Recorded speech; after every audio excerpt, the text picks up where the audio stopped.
Hello and welcome to a WEDI workshop. Today we are talking to a wonderful mentor of ours, Tarcio Barbosa, and he works at HSBC. And our topic today is basic business finance. So Tarcio, I leave it to you to please introduce yourself. Thank you. Thank you so much, Kristen. I appreciate it. So my name is Tarcio Barbosa. I currently work at HSBC as a Premier Relationship Manager. So I have been in the financial services industry for, since 2006. I've held different positions as registered representative with insurance companies. I've been a financial advisor, and now I find myself working with HSBC. So I have a lot of different experience with a lot of different areas in finance. So I'm glad I'm able to be here and help you guys out. Wonderful. Thank you so much, Tarcio, for doing this for us. I'm sure our small business owners will be learning a lot from this session. My pleasure. Glad I could be here. So let's get started. I already have a personal bank account. Do I need to have a business bank account?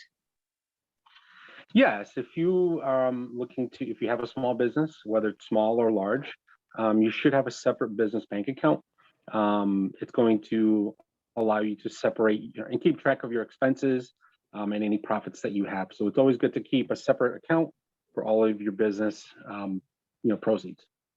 What do I put into that business account? Really, any costs associated with the business, as well as your profits. So any purchases that you make, as well as any profits that you gain from the business, you should put in that account so you have a very clean ledger of your activities. And how do you get one? What do you do to open a bank account, a business bank account? So most banks will have a business checking account available for you. Some larger institutions may not, but most of the local banks that are around your neighborhood, around your business, will have a business checking. So it's always good to check around to see which bank you're comfortable with. Sometimes you can actually get a business banking account with the same banking institution that you have a personal account with, so it makes it a little bit easier. So it's just a matter of looking around to see which bank you feel comfortable with. Do I need to pay to open a business bank account, or is it free? So that varies. That varies by institution as well. Sometimes they are free, and sometimes there might be a cost, or there might be a minimum transaction or minimum deposit. So it really does depend on the bank. So that's why it's good to shop around to see what fits your needs and your specific requirements. What kind of documentation do I have to take to prove that I own a business to the bank? Most banks will require at least one form of ID, if not two. So like a driver's license, a passport, your proof of address. Social security is also helpful as well too. Some banks you can get away without having a social, but it's good to have it available. Sometimes you can have an employer identification number. And obviously, if it's a business account, you want to have documentation if it's a limited liability company or what kind of corporation it is. So just, some information about what type of business it is that you are in. Do I pay everything out of that account once I have a certain amount of money in terms of my supplies, ingredients? How does that work? You should. Everything that's business related should be used in that account. That's going to allow you to make, better decisions on how much. It allows you to see how much you're spending, how much you're making. Also, when it comes to tax time, you have a very good ledger of all of your incoming and outgoing proceeds. So anything business related should really be used, with that account. So what happens if the business account doesn't have enough money in it and I put money in it from my own personal account? Do I have to document that? You should document it. There's nothing illegal per se if for some reason, your business account goes into negative, for example, when you're in overdraft and you want to put some funds in there from your personal account, as long as you show proof that, my personal funds that I received derived from my business, that's okay to do as well too. You don't want to commingle your personal expenses in your personal accounts with the business, but it is okay that in certain situations where if you have a negative balance or if there's no fund in there, to deposit some money in there to make sure the account is, in whole. And can I get a business credit card? How easy is that to get? Absolutely. Make sure that you obviously read the terms and conditions of the credit card, the interest rate as well is something you want to keep an eye on as well too. You don't want to be paying too much for that.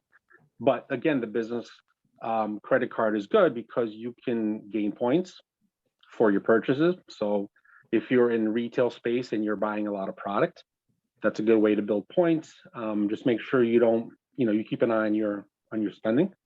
But it's a good way to build points and then keep track of everything that you're purchasing. Should I pay it off every month? Should I not spend more than I have? So let me put it that way. Easier said than done, right? So yes.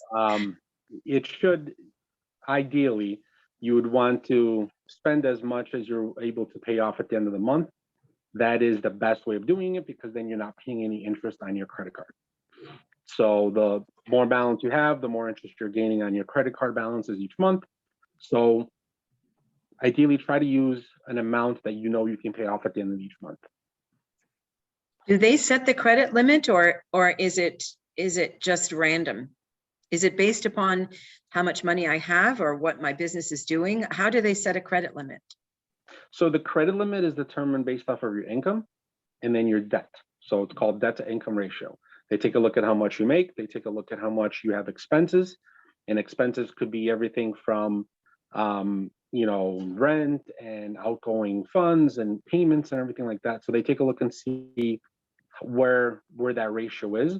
And then the underwriting team for that credit department will make a decision on what credit limit makes sense for you based on that. So does a business have a credit score as well as a personal credit score? Or do they base everything on a personal one? So there's both. There's a business credit score and then there's a personal credit score. The business credit score is what's going to shows how good a business is at paying back their debts. So there is a separate between a personal and then a business credit score. The business credit score is important too because it's going to allow you to get better loans with banks. That's going to show your ability to pay off that. Where do you find that business credit score? So usually Experian is one of the main credit bureaus. You can look at your business credit score as well as your personal. So that's where I would recommend. Do I need to have a debit card and a credit card? Do you need? No, it's good. It's good to have both, but it's not mandatory. So the debit card, when you're using your debit card, you're using it out of your checking account. So it's funds that you have there that are available. Whereas the credit card, you're using a line of credit, a revolving line of credit. You use it, you pay it off, and so forth. You keep recycling it that way. Whereas the debit card, when you use it, it's coming directly out of your checking account. So if you don't have the funds in the checking account and you swipe it, chances are it's not going to go through, or you're going to go into the negative overdraft. Would a bank also say that I could not have a business credit card? Sure. There's no guarantees that you will be approved for one. If your income doesn't justify it, and if you have too much debt, that wouldn't, that would be grounds for a decline of an application for a credit card. Sure.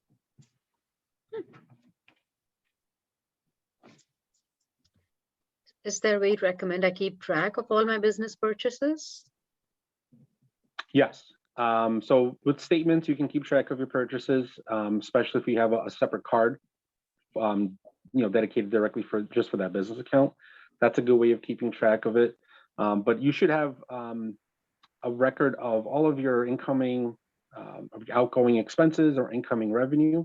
You can use softwares called QuickBooks. QuickBooks is a very popular software that a lot of business owners use to keep track of their profits and expenses. But if cost is an issue, you can always use an Excel sheet to do really the same thing. It's just a little bit more manual labor to input everything in the Excel sheet, but it can be done that way as well. So I as a business owner, I've heard of having to have a P&L statement. What is a P&L statement?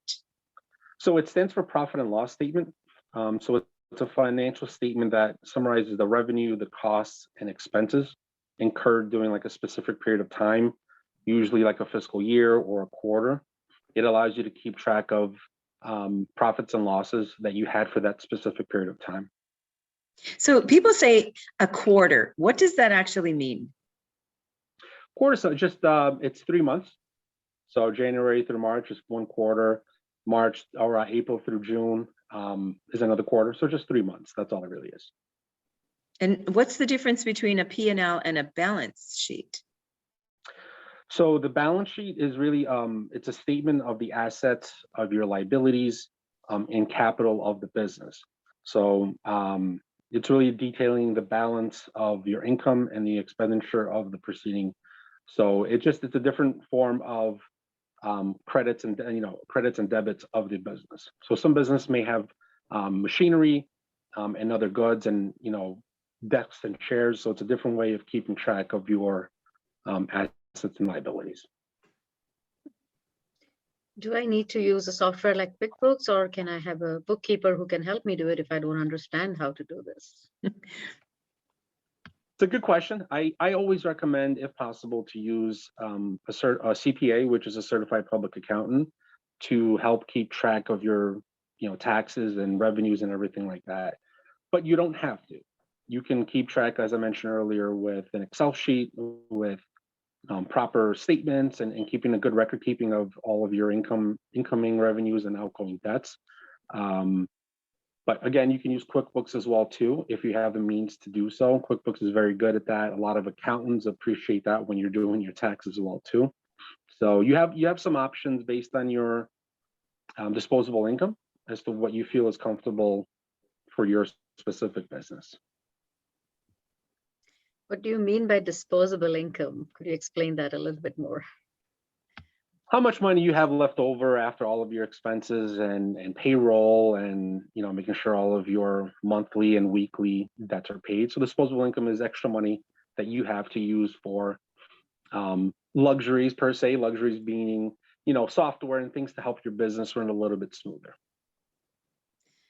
So how often do I need to input like the revenue or the debits or things I'm spending? I mean, do I do that every day? Do I do that every transaction? Or do I do it at the end of the month? When do I do that? You'd want to do it every day if it's a business where you're dealing with customers and you have daily transactions. I think at the end of the day, it would make sense to keep a ledger of all of your sales, all of your receipts. It's easier to do it daily than try to do it at the end of the week or every 7 days. That could get a little confusing and you might miss something. So keeping track daily, I feel is the best way to do it. At what point in the business do I start paying myself? Because I'm using all the money for supplies and for my business. What's the sales number that I need to get to when I can start paying myself? So that's a good question. There really is no magic number of what percentage you should pay yourself based on, it all depends on how much money you have coming in, how much money is going out. But you should pay yourself. You should include a budget of paying yourself, weekly or bi-weekly if possible. So this way, let's say if you get a percentage of, 10% or 5%, whatever percentage you feel is right on what your worth is, make that a percentage of your outgoing, payroll or debits. And then as your business grows, that percentage stays the same. But it depends on the individual, how much money they have disposable to pay themselves, how much money they feel they should reinvest in their business. And so there's no set number. There's no magic formula. It's whatever the business owner feels comfortable paying themselves, bi-weekly or monthly. Should you start paying yourself like right away? Like when you open the business? So usually when the business first starts, you're going to go through, you're spending a lot of money in advertising, marketing, and trying to get it off the ground. So you're probably not going to, again, this varies, but most of the time when you have a small business owner, the first 6 months, a year, 2 years are the toughest. And there might not be enough profit, as you're trying to get the business going and the word of mouth going to pay yourself some money. So you might break even. You might, be running at a loss. So it really depends on how quickly the business gets off the ground, whether you can pay yourself that salary. So you mentioned the term budget. So how do I actually budget for my business? What are all the things I should be, keeping track of? Anything related to the business, save any receipts that you have for any purchases. If you're buying equipment, if you're buying software, if you're buying goods, write that down. Keep every receipt that you have. So any purchase, any mileage that you drive back and forth to customers, or if you're having a luncheon, it's a business luncheon, make sure you save that receipt as well too. So there's really anything that's pertaining to your specific business you want to keep record of, you want to write down, and you want to keep receipts. This way, at the end of the year, when you're doing your taxes, you want to present that as, these are my expenses, these are my receipts for what I did during the year. Is that the same thing as cost of goods sold? No, so cost of goods sold is what your price is for that specific product. So say it costs, depending what field you're in, if you're selling, cups, if it costs you $3 to make the cup and you sell it for $5, the cost of goods, you have to bake in how long it took to make that cup and the materials. So the cost of goods sold is what the actual pricing is of that product before selling it to make it. Is there a magic number for like a markup I need to have in order to get a certain profit based on the cost? There's no magic number. Yeah, there's no magic number. It really depends on what you feel is a fair price based on, I guess, a lot of businesses will look at their competitors. So if they say, staying with the cup example, if they see their competitors are selling that cup for $6 and you're selling that same cup for $9, well, you have to maybe adjust the pricing to, make sure you're competitive. And this way, why would somebody pay $9 for the same cup where it's $6? So you have to take a look at your competitors, see what the price point is, and then get it very similar. So, and also, obviously adding value as well too. If you have the same cup and it's 25, 50% off, if it's better, you're providing better service, customers will obviously go to you. So you have to find out what your worth is, what's different about your specific shop or your business that's going to attract customers. So if you're getting revenue, which is the income that's coming in, correct? What is the difference between gross profit and net profit if it's all revenue? So gross profit is your profit before taxes and the cost. And revenue, you said gross profit and net profit? I'm sorry. Yeah, because revenue, to me, is all just income. So if it's gross profit, that would mean all the money I make, and then net profit what's the difference? Yeah, so gross profit is going to be the profit before taxes and cost. And net profit is what you're actually profiting after you pay taxes, after the cost of the goods. So what you actually make that's going in your pocket. So does that equate to, where does cash flow fall into that? So cash flow is going to be your ability to, the total amount of money being transferred in and out of the business daily, weekly, monthly, that affects your liquidity. So your ability to pay payroll, right? To buy more goods, to keep the business going. That's going to be cash flow, your ability to continuously make profit, but also reinvest in your business to keep it going. When we have a business, we obviously have some assets and some liabilities. Could you explain those better with some examples, maybe? Yeah. So your assets are going to be the property that you own, right? So if you own a desk, chairs, machinery, those are property that's owned by like an individual or a company that holds value.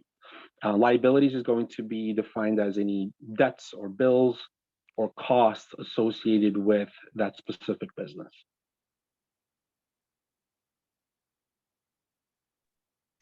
Great. And what is working capital? I kind of know it's the amount of money that I have for running my business, but could you explain that a little bit as well? Sure. Yeah. So the working capital is the capital of a business, which is used like in its day-to-day trading operations, calculated. It's basically calculated as your assets minus your current liabilities. Working capital is basically the money available to you currently, and with compared to short-term obligations that you have for debts. Can I use the money from my business for, like, can I take, if I need something and I don't have the cash, can I use cash from my business or not? Sure. Yeah, that's what it's there for. Just as long as you keep a record and a log of, this is my liquid cash and I'm using it to make this purchase. That's absolutely perfectly fine. That's what it's there for. And hopefully you have your business is doing well and you have a ton of extra cash to be able to do that. So yeah, that's the idea. That's the goal for sure. So you hear the word financial management, right? So in terms of specifics, what does it entail?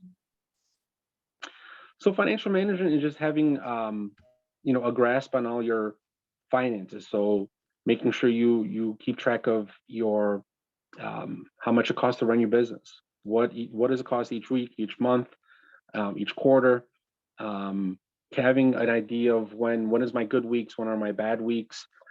Is this time of year going to be better for my business? Is it the holidays? Is it going to be better? What does that look like? So having a grasp of what your business looks like, keeping a record of that. So just having a sound financial strategy, keeping a record of everything is really what it comes down to.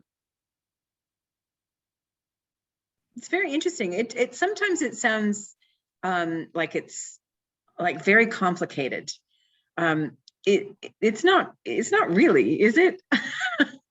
It's not complicated from when you break it down. It's tough because there's a lot of moving parts. You want to figure out what am I good at? And then how do I implement? Do I need a storefront? Am I making sales online? Am I advertising? Am I marketing?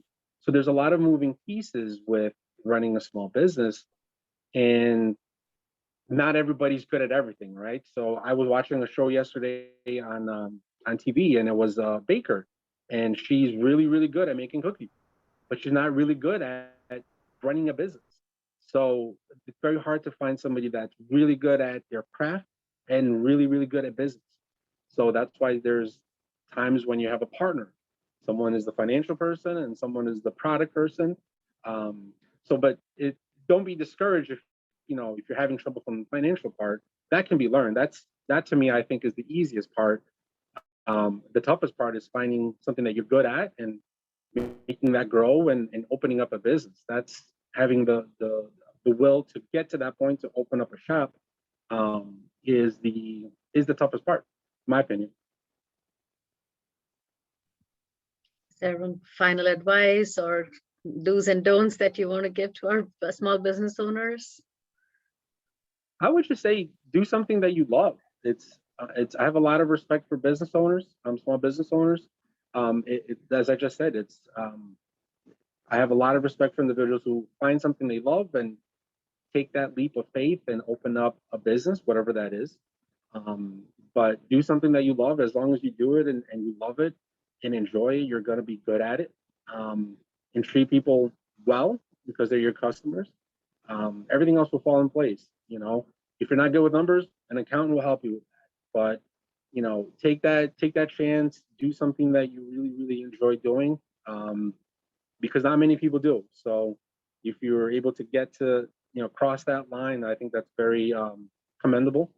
And just have fun and enjoy. So.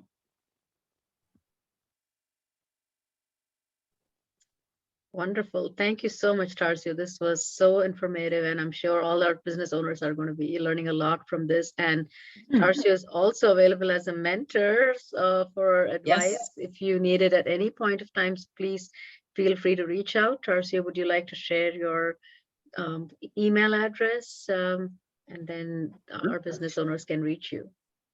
Sure, yeah, absolutely. I am available as a mentor. If anybody has any specific needs or questions, I'm more than happy to help with as much as knowledge as I have to give.